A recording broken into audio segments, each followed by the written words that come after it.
Maharashtra assembly ఎన్నికల ఫలితాలు మరి కాసేపట్లో వెలువడనున్నాయి. వీటితో పాటు నాందేడ్ లోక్సభ స్థానానికి జరిగిన ఉప ఎన్నిక ఓట్ల లెక్కింపు కూడా ఇవాళ జరగనుంది. ఓట్ల లెక్కింపు కోసం మహారాష్ట్ర వ్యాప్తంగా 288 కౌంటింగ్ కేంద్రాలను ఏర్పాటు చేశారు.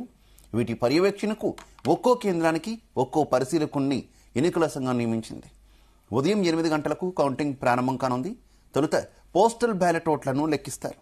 ఇక నవంబర్ 26తో మహారాష్ట్ర అసెంబ్లీ గడువు ముగుస్తున్న నేపథ్యంలో గెలిచిన కూటమి 72 గంటల్లోగా ప్రభుత్వాన్ని ఏర్పాటు చేయాల్సి ఉంటుంది.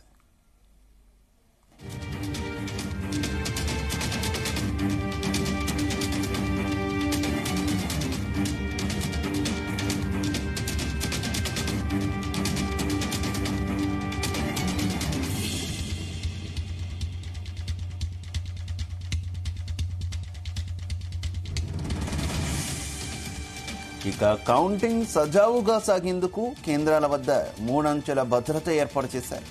సెంట్రల్ భద్రతా బలగాలు, రాష్ట్ర రిజర్వ్ పోలీస్ ఫోర్స్, రాష్ట్ర పోలీసులను మోహరించారు. స్ట్రాంగ్ రూమ్లలో ఈవీఎంలు, సీసీటీవీలో నిఘాలో ఉంచారు.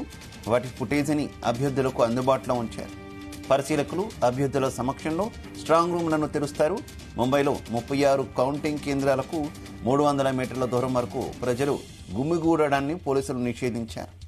నవంబర్ 24 అర్ధరాత్రి వరకు ఈ ఉత్తర్వులు అమల్లో ఉంటాయని తెలిపారు.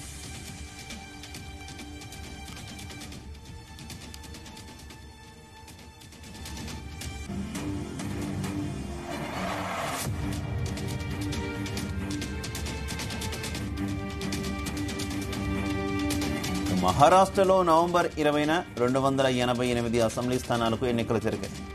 మొత్తం 66.05% పోలింగ్ నమోదైంది. అదే రోజు నాందేడ్ లోక్సభ స్థానానికి జరిగిన ఉప ఎన్నికలో 67.81% పోలింగ్ నమోదైంది. ఈ ఎన్నికల్లో అధికార మహాయుతి కూటమిలోని బీజేపీ 149, శివసేన షిండే వర్గం 81 స్థానాల్లో, ఇక ఎన్సీపీ అజిత్ పవార్ వర్గం 59 స్థానాల్లో పోటీ చేశాయి. ఇక ప్రతిపక్ష మహావికాస్ అఘాడీ కూటమిలోని కాంగ్రెస్ 101 స్థానాల్లో, శివసేన యూబీటీ 95 స్థానాల్లో, అలాగే ఎన్సీపీ ఎస్పీ 86 స్థానాల్లో బరిలోకి దిగాయి. మహారాష్ట్రలో అధికారం చేపట్టడానికి 145 స్థానాల్లో విజయం సాధించాల్సి ఉంది.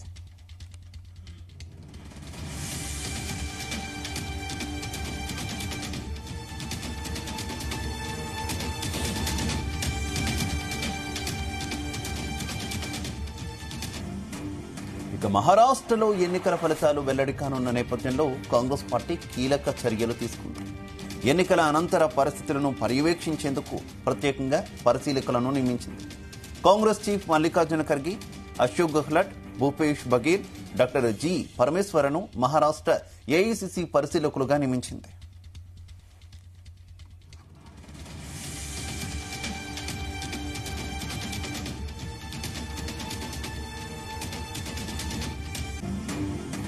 రైట్, మరి కాసేపట్లోనే మహారాష్ట్ర అసెంబ్లీ ఎన్నికల కౌంటింగ్ ప్రక్రియ ప్రారంభం కానుంది. ఎవరు ఈ మహారాష్ట్రను గెలవబోతున్నారు? మరోసారి ఎన్డీఏ కూటమి అధికారంలోకి వస్తుందా, లేదంటే కాంగ్రెస్ నేతృత్వంలోని యూపీఏ అధికారంలోకి వస్తుందా అనేటటువంటి ఒక ఉత్కంఠ అయితే కొనసాగుతుంది. అయితే సరిగ్గా 8 గంటలకు ఈ కౌంటింగ్ ప్రక్రియ అయితే ప్రారంభం కానున్నట్టు తెలుస్తుంది. తొలుత పోస్టల్ బ్యాలెట్ ఓట్లను లెక్కిస్తారు. తర్వాత ఈవీఎంలలో నిక్షిప్తమైనటువంటి ప్రజా తీర్పును ఒక్కొక్కటిగా వెల్లడించేటటువంటి పరిస్థితి ఉంది. ఓవరాల్గా ఈ కౌంటింగ్ కు సంబంధించి జరిగినటువంటి ఏర్పాట్లు తదితర అంశాలన్నీ కూడా మా కరెస్పాండెంట్ శ్రీచరణ్ మనకు అందించడానికి సిద్ధంగా ఉన్నారు. Very good morning Sricharan. Counting సంబంధించి ఏర్పాట్లు ఏ రకంగా జరిగాయి? పూర్తి స్థాయి ఫలితం వచ్చేసరికి ఎంత సమయం పట్టవచ్చు? Good morning Shiva. ప్రస్తుతము మహారాష్ట్రలో కోన్ బనేగా సీఎం అనే ఉత్కంఠ అయితే నెలకొని ఉంది. మరి కాసేపట్లో 8 గంటలకి కౌంటింగ్ అనే ప్రక్రియ అనేది మొదలవుతోంది. ఇటు మహావికాస్ అఘాడీతో పాటు మహాయుతి కోన్ బనేగా సీఎం అంటూ కూడా ఇప్పుడు ప్రస్తుతానికి ఒక ఉత్కంఠ వాతావరణం నెలకొని ఉంది. Already Maha Vikas Aghadi camp politics కూడా తెరలైపోయింది. ఇంకా మహాయుతిలో సీఎం కుర్చీ కోసం కుస్తీ కూడా మొదలైందని కూడా చెప్పొచ్చు. మహాయుతి గెలిస్తే కోన్ బనేగా మహారాష్ట్ర సీఎం అంటే శివసేన నుంచి ప్రస్తుతం ఏక్నాథ్ షిండే రేస్ లో ఉన్నారు. ఇక బీజేపీ నుంచి దేవేంద్ర ఫడ్నవీస్ కూడా సీఎం రేస్ లో కూడా ఉన్నారనేది కూడా వార్తలు వస్తున్నాయి. ఇక తక్కువ స్థానాల్లో పోటీ చేసిన సీఎం రేస్ లో తానున్నానంటూ president deputy CM NCP Ajit Pawar కూడా ఉన్నారు. సో ఓవరాల్ గా అపార్ట్ ఫ్రమ్ పాలిటిక్స్ పక్కన పెడితే ప్రస్తుతం ఈ రోజు మహారాష్ట్రలో counting, at the same time Jharkhand కూడా ఈ రోజే కూడా కౌంటింగ్ ప్రారంభం కాబోతోంది. మొత్తం దేశవ్యాప్తంగా కూడా ఉత్కంఠ రేపిన ఈ మహారాష్ట్ర అసెంబ్లీ ఎన్నికల ఫలితాలు కాసేపట్లో కూడా వెలువడనున్నాయి. వీటితో పాటు నాందేడ్ లోక్సభ స్థానానికి జరిగిన ఉప ఎన్నిక ఓట్ల లెక్కింపు కూడా ఇవాళే జరగనుంది. ఓట్ల లెక్కింపు కోసం మహారాష్ట్ర వ్యాప్తంగా 288 కౌంటింగ్ కేంద్రాలు ఏర్పాటు చేశారు. వీటి పర్యవేక్షణకు ఒక్కో కేంద్రానికి ఒక్కో పరిశీలకుడిని ఎన్నికల సంఘం నియమించింది. ఉదయం 8 గంటలకు కౌంటింగ్ ప్రారంభం కానుంది. తొలుత పోస్టల్ బ్యాలెట్ ఓట్లను లెక్కిస్తారు. నవంబర్ 26తో కూడా మహారాష్ట్ర అసెంబ్లీ గడువు ముగుస్తున్న నేపథ్యంలో గెలిచిన కూటమి 72 గంటల్లోగా ప్రభుత్వాన్ని ఏర్పాటు చేయాల్సి ఉంది. కౌంటింగ్ సజావుగా సాగేందుకు కేంద్రాల వద్ద కూడా 3 అంచెల భద్రత ఏర్పాటు చేశారు. సెంట్రల్ భద్రతా బలగాలు, రాష్ట్ర రిజర్వ్ పోలీస్ ఫోర్స్, రాష్ట్ర పోలీసులను కూడా మోహరించారు. స్ట్రాంగ్ రూమ్లలో ఈవీఎంల కూడా ప్రత్యేకంగా సీసీటీవీ నిఘాలో కూడా ఉంచారు. వాటిని ఫుటేజ్ ని అభ్యర్థులకు అందుబాటులో ఉంచారు. పరిశీలకులు అభ్యర్థుల సమక్షంలో స్ట్రాంగ్ రూమ్లను తెరుస్తారు. ముంబైలో 36 కౌంటింగ్ కేంద్రాలకు 300 మీటర్ల దూరం వరకు ప్రజలు గుమిగూడడాన్ని కూడా పోలీసులు నిషేధించారు. నవంబర్ 24 అర్ధరాత్రి వరకు ఈ ఉత్తర్వులు అమల్లో ఉంటాయని కూడా అధికారులు తెలిపారు. మహారాష్ట్రలో నవంబర్ 20వ తేదీన 288 అసెంబ్లీ స్థానాలకు ఎన్నికలు జరిగిన విషయం తెలిసిందే. మొత్తం 66.5% పోలింగ్ నమోదైంది. ఇది అదే రోజు నాందేడ్ లోక్సభ స్థానానికి జరిగిన ఉప ఎన్నికల్లో 67.81% పోలింగ్ నమోదైంది. ఈ ఎన్నికల్లో అధికార మహాయుతి కూటమిలో బీజేపీ 149, శివసేన షిండే పార్టీ 81 స్థానాల్లో, అలాగే ఎన్సీపీ అజిత్ పవార్ 59 స్థానాల్లో పోటీ చేశాయి. ప్రతిపక్ష మహావికాస్ అఘాడీ కూటమిలో Congress 101, at the same time Shiv Sena UBT Uddhav ఠాకరేకి సంబంధించి 95. ఇక్కడ అఘాడీ కూటమిలో అత్యధికంగా కాంగ్రెస్ పోటీ చేసిందని చెప్పుకోవచ్చు. ఇంకా ఎన్సీపీ శరద్ పవార్ కి చెందిన 86 స్థానాల్లో కూడా బరిలో దిగాయి. మహారాష్ట్రలో అధికారం చేపట్టడానికి మ్యాజిక్ ఫిగర్ అనేది 145, 145 స్థానాల్లో గెలిస్తే మ్యాజిక్ ఫిగర్ కూడా చేరుకుంటారు. అయితే మహారాష్ట్ర ఎన్నికల ఫలితాల్లో వెల్లడి కానున్న నేపథ్యంలో కాంగ్రెస్ పార్టీ కూడా కీలక చర్యలు కూడా తీసుకుని ఎన్నికల అనంతరం పరిస్థితులను పర్యవేక్షించేందుకు ప్రత్యేకంగా పరిశీలకులను కూడా నియమించింది. కాంగ్రెస్ చీఫ్ మల్లికార్జున్ ఖర్గే ఇటు అశోక్ గెహ్లాట్ ను, మాజీ రాజస్థాన్ ముఖ్యమంత్రి అశోక్ గెహ్లాట్ తో పాటు భూపేష్ బఘేల్, అలాగే డాక్టర్ జి పరమేశ్వర్ ను మహారాష్ట్ర ఏఐసిసి పరిశీలకులుగా కూడా పంపించింది. సో మహారాష్ట్రలో ఇప్పటికే కూడా ఇటు మహావికాస్ అఘాడీ నేపథ్యంలో కూడా క్యాంప్ రాజకీయాలన్నిటివి కూడా మొదలయ్యాయి. ముందస్తుగా కూడా ఏ ఎమ్మెల్యే కూడా ఒకవేళ ఫలితాలు నెక్ వస్తే, ఫలితాలలో ఏమైనా తేడా వస్తే ఎమ్మెల్యేలు ఎవరు కూడా చేజారిపోకుండా ఇప్పటికే క్యాంప్ రాజకీయాలు కూడా మొదలు పెట్టింది. మరోటి ఆఫ్ ద రికార్డ్ కూడా ప్రచారంలో ఉంది. ఒకవేళ ఏమైనా తేడా వస్తే వారిని నేరుగా ఎమ్మెల్యేని హైదరాబాద్ కి తరలించడము. ఎందుకంటే ప్రస్తుతము దేశంలో ఏ రాజకీయ పార్టీలో అంటే కాంగ్రెస్ రూలింగ్ లో ఉన్న ప్లేస్లలో ఎక్కడైనా కూడా సేఫెస్ట్ ప్లేస్ హైదరాబాద్కే అని కూడా ప్రస్తుతం కాంగ్రెస్ పార్టీ భావిస్తుంది. దానికి ఉదాహరణ కూడా చెప్పుకోవచ్చు. మనం గతంలో కొద్ది నెలల కిందట జార్ఖండ్ లో సంక్షేమం ఏర్పడ్డప్పుడు కూడా ఆ ఎమ్మెల్యేలంతా కూడా హైదరాబాద్ కి వచ్చారు. ఇక్కడ ఒక ప్రముఖ హోటల్లో, రిసార్ట్ లో కూడా ఉన్నారు. అనంతరం కూడా వాళ్ళు వెళ్లిపోయారు. సో ప్రస్తుతం కర్ణాటక కంటే Hyderabad is the safest place అంటూ కూడా ఇటు కాంగ్రెస్ హైకమాండ్ కూడా భావిస్తుంది. ఎట్ ది సేమ్ టైం ఇంకా జార్ఖండ్ విషయానికి వస్తే జార్ఖండ్ లో కూడా ఇటు ఎన్డీఏ, ఇండియా కూటమిల మధ్య పోటీ నెలకొని ఉంది. ఇక్కడ కూడా సిమిలర్ గా సేమ్ ఉదయం 8 గంటలకు పోస్టల్ బ్యాలెట్లతో కూడా ఓట్ల లెక్కింపు మొదలు కానుంది.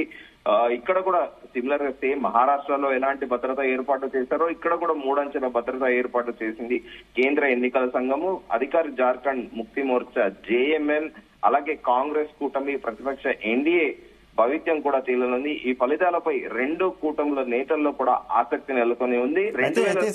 అయితే శ్రీచరణ్, మనం ఎగ్జిట్ పోల్స్ గనక చూసుకుంటే ఒకసారి మహారాష్ట్రకు సంబంధించి చూసుకుంటే దాదాపుగా మెజారిటీ ఎగ్జిట్ పోల్స్ అన్ని కూడా మహాయుతి మళ్ళీ అధికారాన్ని చేపడుతుందంటూ కూడా ఎగ్జిట్ పోల్స్ వచ్చినటువంటి పరిస్థితి. ఏంటి ఎగ్జిట్ పోల్స్ ఎంతవరకు ఎగ్జాక్ట్ పోల్స్ అయ్యేటటువంటి అవకాశం ఉంది? కాంగ్రెస్ కూడా స్టిల్ ఇంకా చాలా కాన్ఫిడెంట్ లోనే కనిపిస్తుంది కదా, ఏం జరగబోతుంది అనుకోవచ్చు?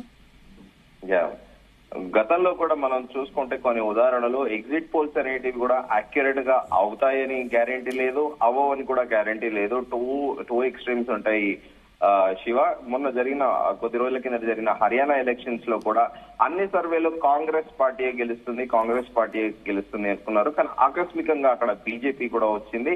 ఎట్ ది సేమ్ టైం మహారాష్ట్రలో కూడా బీజేపీ ప్రభుత్వం ప్రస్తుతం రైతుల పట్ల పలు విధానాలు, అంటే రైతులకు ఫేవర్ గా విధానాలు అవలంబిస్తున్నా కూడా అక్కడక్కడ కాస్త నిరసన అనేది కూడా ఉంది మహారాష్ట్రలో. సో ఈ నేపథ్యంలో ఎగ్జిట్ పోల్స్ అన్నింటినీ కూడా మహాయుతికే కూటమికే పట్టం కడుతున్నాయని కూడా ఎగ్జిట్ పోల్స్ చెప్పినప్పటికీ వాస్తవికంగా అనేది కౌంటింగ్ ప్రక్రియ అయ్యాక కూడా మనకి తెలుస్తోంది. ఇటు జార్ఖండ్ తో పాటు మహారాష్ట్ర ఈ రెండు కూడా ఎన్డీఏ అలయన్సే గెలవబోతుంది అనేది కూడా ఎగ్జిట్ పోల్స్ ఫలితాలు వెలువడ్డాయి. కానీ చూడాలి, పూర్తి స్థాయిలో ఫలితాలు వచ్చాకే కూడా కొన్నిసార్లు ఎగ్జిట్ పోల్స్ కూడా తప్పయ్యాయి. దానికి ఉదాహరణకి మనం 2018లో కూడా తెలంగాణ ఎలక్షన్స్ లో కూడా చూసాము. అప్పుడు కూడా కాంగ్రెస్ కూటమి గెలుస్తుంది అనేది కూడా మహాకూటమి గెలుస్తుంది అనేది ప్రచారం జరిగింది. కానీ విచిత్రంగా మొదటిసారి 2014లో టిఆర్ఎస్ పార్టీకి వచ్చిన 62 సీట్ల కంటే దాదాపు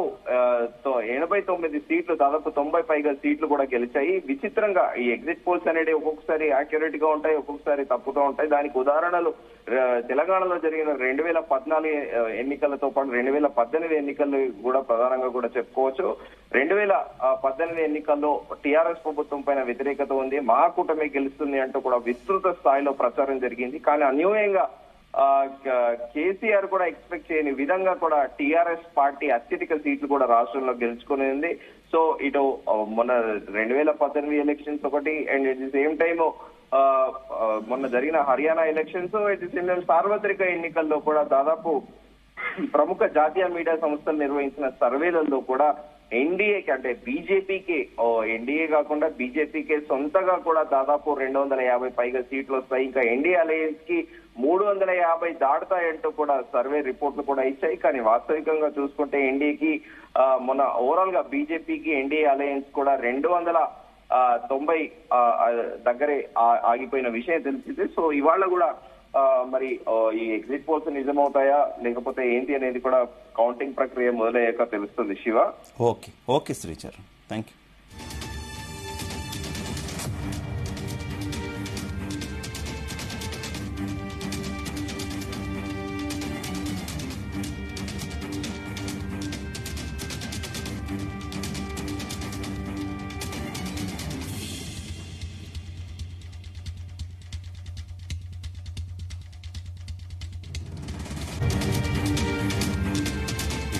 మహారాష్ట్రకు సంబంధించినటువంటి ఏర్పాట్లు అలా ఉంటే జార్ఖండ్ అసెంబ్లీ